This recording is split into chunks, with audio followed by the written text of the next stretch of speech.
तो आइए स्टूडेंट्स, अब हम बात करते हैं कि एसिड के केमिकल प्रॉपर्टीज़ क्या होती है ना।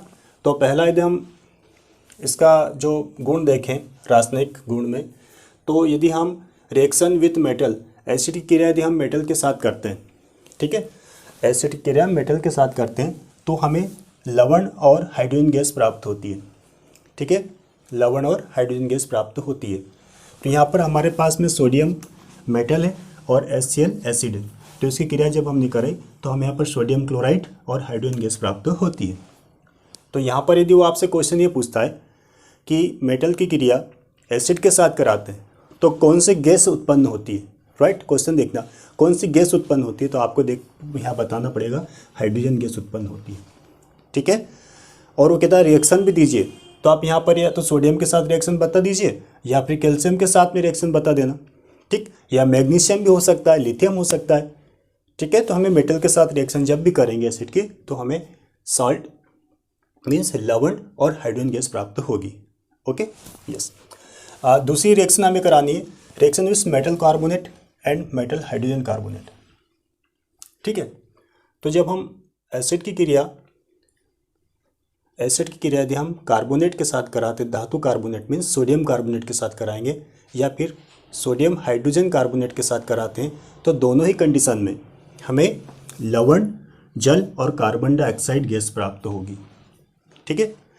तो क्या करो, हमने सोडियम कार्बन क्रिया हाइड्रोजन क्लोराइड के साथ करा तो सोडियम क्लोराइड, जल और कार्बन डाइऑक्साइड गैस प्राप्त हुई, ठीक है।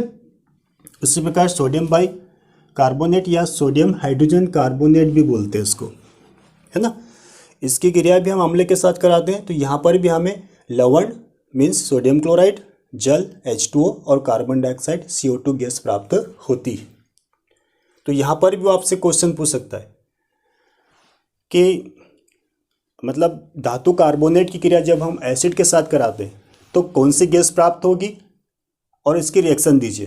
तो आपको इन दोनों में से, ये धातु कार्बोनेट की बात करें तो इसकी बात करना है, और धातु हाइड्रोजन कार्बोनेट की बात करता है तो फिर ये वाली रिएक्शन देना है। तो दोनों ही कंडीशन में लवण, जल और कार्बन डाइऑक्साइड गैस उत्पन्न होती है, ठीक है। तो हम यहाँ क्या लिखेंगे कि जब धातु कार्बोनेट तथा धातु हाइड्रोजन कार्बोनेट की क्रिया एसिड के साथ या अम्ल के साथ करते हैं तो लवण, जल तथा कार्बन डाइऑक्साइड गैस बनती है, ठीक है। तीसरी रिएक्शन कराना हमें मेटल ऑक्साइड के साथ, ठीक है। तो जैसे हम metal oxide means calcium oxide हो गया, है ना, सोडियम ऑक्साइड भी हो सकता है, लिथियम ऑक्साइड हो सकता है। तो कैल्शियम ऑक्साइड क्रिया जैसे हमने HCl के साथ, एसिड के साथ कराई, तो हमें प्राप्त होता है कैल्शियम क्लोराइड और पानी, और ये होता है साल्ट मीन्स लवण। तो आप एक लाइन में क्या लिखोगे, लवण तथा जल बनता है जब एसिड की क्रिया धातु ऑक्साइड के साथ करते हैं, धातु ऑक्साइड यहाँ कौन है, कैल्शियम ऑक्साइड है, उसके साथ करते हैं तो हमें लवण और जल प्राप्त होता है, ठीक है। तो इस जरूरी नहीं कि मैंने जो ये रिएक्शन लिखा है वो ऐसे कैसे आपसे नहीं पूछेगा कि भैया आप एसिड की केमिकल प्रॉपर्टीज़ लिख दीजिए। यहाँ पर जो एक्स्ट्रा क्वेश्चन बनते हैं कि क्या होता है जब एसिड की क्रिया धातु ऑक्साइड के साथ करते हैं, तो आपको आगे बताना होगा कि लवण और जल बनता है, ठीक है, अच्छी बात है। अगला हमारे पास में रिएक्शन विथ बेस, क्षार के साथ क्रिया, किसकी, एसिड की क्रिया करानी।